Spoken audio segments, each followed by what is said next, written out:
The ICC Champions Trophy is towards its final stretch, with only two matches left to be played. England will face South Africa, while India will take on New Zealand on Sunday. So things are really heating up in the tournament. Welcome to the live coverage of the ICC Champions Trophy with Free Press Journal. I'm your host Suraj, and I'll be joined by my sports expert and colleague Haridev Pushparaj. Thanks, Suraj. Thanks for your intro and welcome. Glad to be on the show. So Haridev, things are really heating up in the Champions Trophy, especially Group B. Afghanistan upsetting England, knocking them out of the tournament. What's your take on that? Well, Suraj, obviously, all of us sort of expected Afghanistan to really, push the envelope when it came to the Champions Trophy. They have always had the potential as a team. They've beaten England in the past as well in the T20 format. And now, obviously, coming into this tournament, with the kind of team composition which Afghanistan has, they were always expected to be a bit of a threat to the major teams in the group, beat Australia, beat England, beat South Africa, and obviously, they played extremely well to beat England, the other night, and that has really opened up the group now. And now with the game between Afghanistan and Australia going on at the moment, it's a huge game. It has a lot of implications for the next course of the tournament. With if Afghanistan managed to beat Australia, which cannot be ruled out, with the kind of cricket that they're playing at the moment, the brand of cricket, you can never rule that out. Although it's a tough task, it's something they will have to really play out of their skins to give Australia a run for their money. But if they can somehow manage to upset Australia, that is going to put them into the semi-finals. It's going to be a huge moment for Afghanistan cricket. They're going to be in the semi-finals of the Champions Trophy, a big achievement for them. And also at the same time, it's going to put Australia and South Africa in a bit of a fix, because Australia and South Africa's match against England tomorrow is going to be a virtual quarterfinal, because South Africa will have to. It will be a must-win situation for South Africa. They cannot afford to lose to England if Afghanistan wins today, and if they lose to England, then it becomes it goes down to net run rates, and South Africa are a little ahead of Australia in that department because they have a superior net run rate. So we'll have to. So this game, Afghanistan-Australia game, is huge. We'll have to see how it pans. So as you can see at the points table, England after two matches without any points. What do you think really went wrong for them in this tournament so far? Suraj, England, they've been, obviously they are a bit short of confidence, coming into the Champions Trophy. They played the home, they played against India in India, as you know, and, they lost, they were whitewashed, in the one-day series. They're not exactly at their best at the moment. And in South Asian conditions, playing in Pakistan, which is not very different from how Indian conditions are, South Asia, basically, at the end of the day. So, the kind of cricket that you require to play in this part of the world, you really, even if you put up a score of 350, which they did in the game against Australia, you can never relax. You had Ben Duckett playing that great innings of 165. Unfortunately for England, that went down in vain because Australia were able to. Josh Inglis played a wonderful knock, and he was able to put it past England. So England's bowlers, they're not at their best at the moment. They're not able to adapt to the conditions, the South Asian conditions, Pakistani conditions, basically. And they're not their original selves. They're not this England team which won the 2019 World Cup. So they're struggling. Do you think Joss Butler is just losing that bit of magic in his captaincy? Because it looks like, in fact, in the last two matches, he's looked like he had lack of ideas. He looked out of sorts. An injury to Mark Wood. He had to get in Joe Root to bowl, and that really turned the game to a certain extent in Afghanistan Pakistan's favor. So your thoughts on that? Uh, See, Suraj, I mean, when a team is losing, uh, as they say, winning is a habit. The same way losing, unfortunately becomes a habit. It's your mind. That's how the mind functions. That's mental conditioning. It's very difficult to get back from a loss. Especially when you put up 350 on board, batting first, and then you lose that game. It takes a lot for a team to come back from that. So Josh Butler, he's as you rightly mentioned, he's short of ideas. Sometimes tactically, it's very important to be on the ball tactically. Make the right decisions at the right time. Use the best bowlers. Have the best field in place. The right field placings. I don't think he is able to do that. Obviously, Adil Rashid was supposed to be one of their best spin bowlers actually, and he was supposed to deliver. But unfortunately, Adil hasn't been, in the best of form lately. That has also cost them. They don't, he's the best trump card they have in the spin department. And spin is of huge importance in this tournament because you're playing in Pakistan and Dubai, where you basically the tracks offer a lot of assistance to the spinners. So he's not been at his best. And then the fast bowlers, they've not been able to neutralize the batsmen. They've not been able to contain the runs. They've not been able to get the wickets at the regular intervals. So all these problems are what England facing at the moment. And Josh Butler, he's not been able to find solutions to the problems which England has. And unfortunately, they are in the position that they are in right now. So let's talk about baseball. After 2015, England adopted the baseball approach. They won an ODI World Cup. They were an all-time high. So do you think really the baseball concept is suddenly started to fade? It started to backfire. That is the reason why England really haven't been able to put up a good show in the ICC tournaments or the bilateral series which they recently played against India. Suraj, the baseball approach was always going to be tricky. It's just that when there is a phase where that brand of cricket is working for you, you start believing that this is the real deal. Because it was working for them, during that period, building up to the 2019 World Cup and post that, they were really going great guns.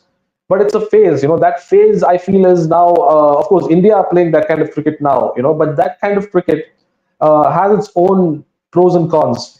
It's a high risk, high reward approach, which even Gautam Gambhir wants India to adopt, which we're doing also, and it's working for us successfully. But what I'm saying is, there are going to be days when you're going for a 350 plus score in a one-day game, for instance, and then the kind of cricket that you play, you could end up getting shot out for 140, 150, or 160, and end up losing the match. So it's a risk that you take. It may work, it may not work. But and unfortunately for England, it hasn't worked this time. They've been. It's not that they haven't tried, but sometimes you need your best batsman to fire. England's best batsmen have clearly not fired in this tournament. Butler has not been the same Butler that we all know, the dangerous Butler. They've struggled, and you can't expect. Of course, Joe Root was good. On his day, he got 100 the other day, but it was of no use. You can't play. You can't expect one batter alone to take your team across the line. You need about 3 to 4 batsmen to come and play big knocks. A couple of hundreds or some half centuries here and there. That's how it works. So that is not happening for England at the moment. And baseball or no baseball, they're not able to get the runs on the board, and that is costing them the games, I feel. Okay, let's talk about South Africa. They started off pretty well. They defeated Afghanistan in the opening match. The match against Australia was washed out due to rain. So it was unfortunate. Now coming back to the final contest against England, everything depends on today's match, who's going to win. If Afghanistan once again wins against Australia, then the entire calculation will change. Yeah. What would be South Africa's approach coming into this game? Whatever the result, whether Afghanistan loses, Afghanistan wins, or Australia wins, taking all that into account, what would be South Africa's approach coming into this game? Well, Suraj, South Africa, they would, of course, they would be keeping an eye on this match, on the Afghanistan-Australia game for sure, no doubt. But I don't think South Africa's approach should be any different when they take on England, because they would be going for an outright win, and that is what they should be doing ideally. They should not be relaxing because Australia wins. Because that is not how professional teams operate. You have to go for a win, and that is what South Africa would look to do. Obviously England are struggling now, and they are short of confidence. So South Africa would be going for a win, and they would also be looking for a big win against England, is what I feel. If they bat first, put on a huge score, and then put England under pressure, or if they are chasing, then get England out early and then go for it. So I think that's the approach South Africa would look. And they, see, South Africa are a team that's desperately looking for a ICC title. They have obviously they won the Champions Trophy way back in 1998, back in the day. But apart from that, they have not won a major world title, and this has been a huge discussion in the world of cricket for the last 2-3 decades. As they've got the Chokers tag. They've been through a lot. The South African team in their cricketing history. Obviously losing to India last year in the T20 World Cup final, they came that close. So I think, and now they're in the World Test Championship final also. They will be playing Australia, as you know. So they are very close to winning. I feel that South Africa are sniffing a ICC title. And obviously the Champions Trophy, which is going on currently, is also a part of their plans. And I'm sure they would put in their best efforts to get through to the semi-finals and then take it from there. So, as you can see, we have the South African squad right now. It looks strong on the paper. They've done well in the first match. But again, England will be looking to, win the contest and go out of the tournament at least with one win. But when you look at the South African side, what do you make out of it? I mean, do you think it is, one of the strongest sides? I mean, the ODI World Cup is where they really dominated England, and they defeated them quite easily when it was played in India. So, do you think that once again they would want to repeat the same performance here in the Champions Trophy as well? Yeah, I mean, Suraj, I think South Africa, obviously, if you look at the squad, they've got a really strong squad. I mean, if you look at the batting lineup, you have batters like David Miller, Aiden Markram, Heinrich Klaassen. I mean, these are absolutely world-class, devastating players. On their day, they can just win matches single-handedly for you. So, I mean, if my thought process is that if out of their 4 or 5 batters, let's say even 2 of them click in a big way, they can win games. And they've got bowlers who can sort of restrict the opposition. They've got a good mix of fast bowlers and spinners. The likes of Keshav Maharaj. You know, they've got the fine balance in their team, and of course, as you mentioned, they've seen the back of England in the past as well, and the England team is not exactly at the best, at the moment, struggling with form and confidence. So I think going into tomorrow's game, I think South Africa would fancy their chances and look to put England under pressure and win the game and qualify for the semi-finals. Coming to the weather conditions, 2 matches have been washed out. Like you see the Pakistan game as well. It was washed out by rain. Again, like I said earlier, Australia's game against South Africa was abandoned. So, I mean, what are your predictions about the weather tomorrow? Like, what are you hoping? Obviously, the weather is going to help South Africa. Ultimately, if you actually look at it, see, a lot depends on today's match also, Suraj. Because let's say if Australia, which is what we are expecting, let's say if Australia beat Afghanistan, which is what is expected, then I think even if tomorrow's match is washed out, I think South Africa would go through. It would not be much of a problem for them. I think the tricky part is when if Afghanistan beat Australia, that sort of opens up things, and it will be tricky for South Africa if the rain comes into play. tomorrow. I mean, we don't know what the weather situation is likely to be tomorrow, but I think South Africa would hope that the rain stays away, for their sake. That's what I feel. Okay. Again, let's talk about the top players, the top performers in tomorrow's match. Who are your picks between England and South Africa? Well, you've got Ben Duckett there, Suraj. He's been in rollicking form at the moment, 165 against Australia. And, he must have thought it was going to be a match winning knock.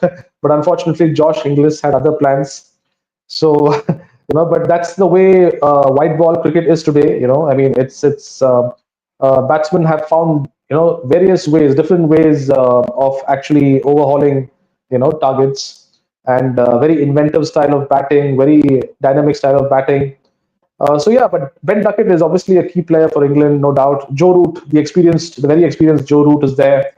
Joe Root will lend a lot of solidity to the England team. He's always been their mainstay. When if wickets are falling around, Root is the kind of player who can anchor the innings and take you, towards the back end of the innings.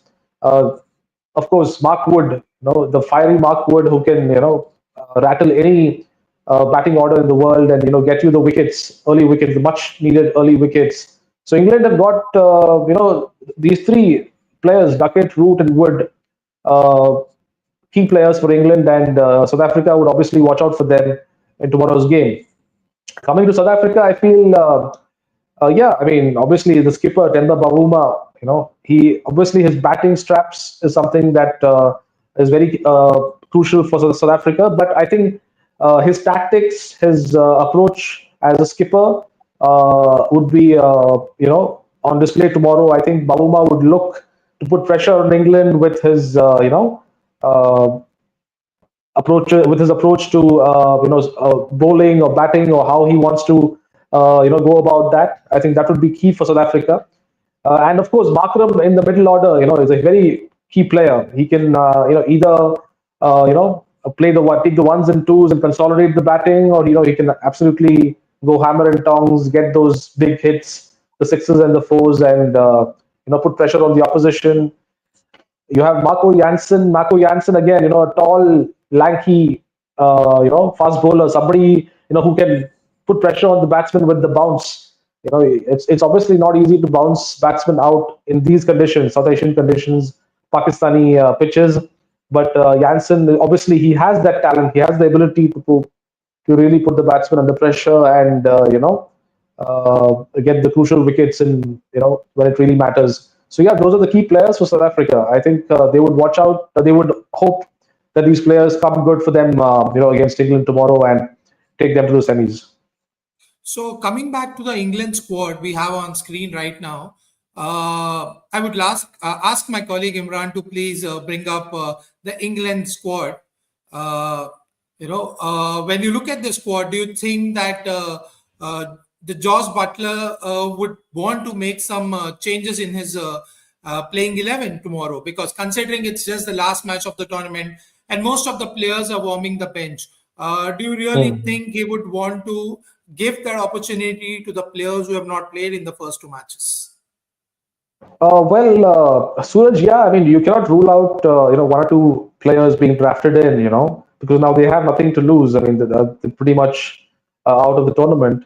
But again, at the same time, I'm not sure if they will do that. I'll tell you why. Because England are a team that's really sulking right now. Obviously, they're a big team, they're a heavyweight team, and to be knocked out of a tournament like this, a prestigious tournament like the ICC Champions Trophy, is very embarrassing for them. And obviously, they would like to go out on a high, with a win, obviously. And I think they would put their best squad, best 11 on the ground, on the field tomorrow. And I think I'm not sure about changes. Although they can make, I think they would go in with their best 11, whatever is their best 11, not necessarily changes, but best 11. So that's what I feel. What do you predict about the South Africa side? Will they go with an unchanged lineup, or do you think they would want to look at the pitch and then make a call on the final 11? I think they would largely go in with the same 11 that played against Afghanistan, and the same 11 that that went for the match against Australia, which was obviously abandoned because of rain. I feel they've got a good mix there, South Africa, and I think they wouldn't want to change anything. When you're winning, you don't want to change the combination. I think that's what most of the teams try to do. You don't want to tamper with the winning combination. So they would go in with the best 11, the same combination, and try to put it across England tomorrow. And what do you reckon about the surface? It will be helpful for the batsmen, or it would be conducive for bowlers, or it's going to be a sporting wicket. What do you make out of the pitch tomorrow?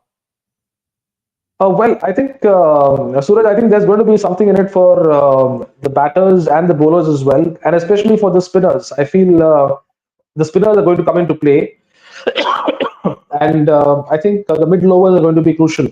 I think the batsmen, if they can, I think there would be something in it for the pacers in the first 6-7 overs. I feel, and I think post that, I think it would sort of become easier to bat. So I think the batters will have to be just a little cautious in the initial few overs, after which you can start playing your strokes. And then I think in the middle overs, the spinners from either side will have a chance to, try to get a few wickets. So I think it will be a good. Of course, it will be a batting favorable wicket, but there will be something in it for the spinners, for the fast bowlers as well. So yeah, it will be a good wicket to bat for the match, I feel. So South Africa has already played a game in Karachi. England would be, playing here against them. So do you think South Africa has an advantage because they have already they know the pitch here, how it's going to work? But England again will have to rethink. They'll have to rejig their lineup. So do you think that South Africa has an edge over England over this?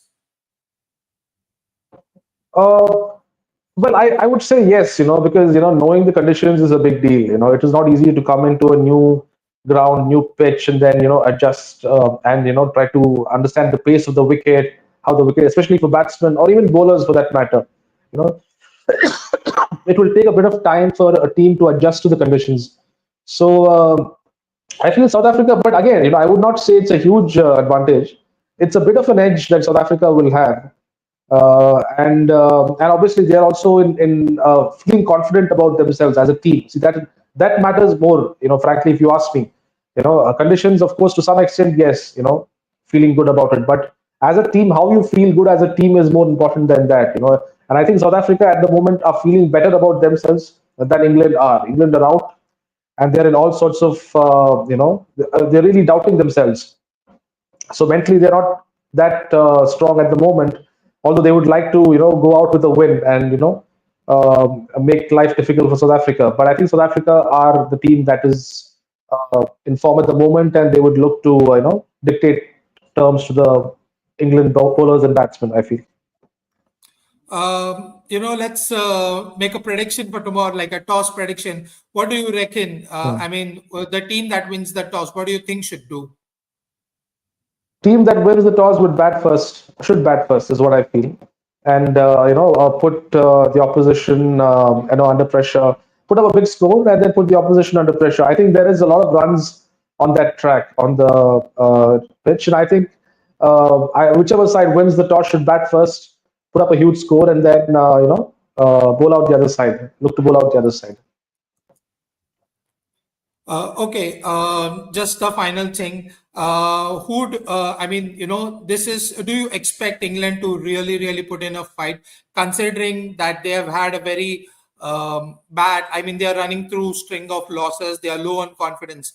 But do you really think England can really pull off a miracle and upset South Africa? Because everything depends on today's match. If, like you said, if Afghanistan defeats Australia, they have a high chance of making it to the semi-finals, and it will then just come down to Australia and South Africa, and England would want to play a spoiled sport. So what do you reckon?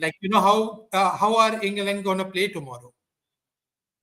Well, Suraj, I think England are going to be, they're going to play with a lot of. See, this is how I feel they should play. Frankly, if you ask me, I don't know what they are thinking.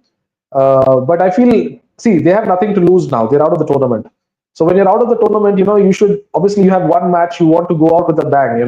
Play freely. Whether it's batting or bowling, give it your best shot. And I think that's what England would look to do. I think they would. It's not just about spoiling South Africa's party or Australia's party. It's about finishing the tournament on a high for them, although they're out of the tournament. So they would just, I think you never know. I think England, obviously, they're a very talented team. Obviously, they've had a bad phase. They're going through a rough phase right now. But if you ask me, if you look at it on paper, if you look at the team, they have it all. They have they have great batsmen there. They have some fine bowlers there. There's no reason why they can't beat South Africa. Obviously on form, you're expecting South Africa to win, but I think England can really make probably bounce back, and you never know, upset South Africa at the moment. But yeah, I mean, I would not rule out England from doing that. It's a possibility, but again, I feel South Africa has the edge for sure. All right. I would just like to tell our audience that this would definitely be the tough fight between two of the things. So on the one side, we have a team that has been choking in the major ICC tournaments, but they would be wanting to do well in this match and qualify for the final four, keeping an eye on the ICC Champions Trophy. While on the other side, we have a team that has given the sport to this world, but of late they have been struggling and they have been unable to register even a single win. Will England continue to struggle, or will South Africa knock it out of park? Will South Africa knock it out of park? So stay tuned with the Free Press Journal as we come to the end of the live coverage of this match. Thank you so much, guys. Thank you, Haridev, for joining.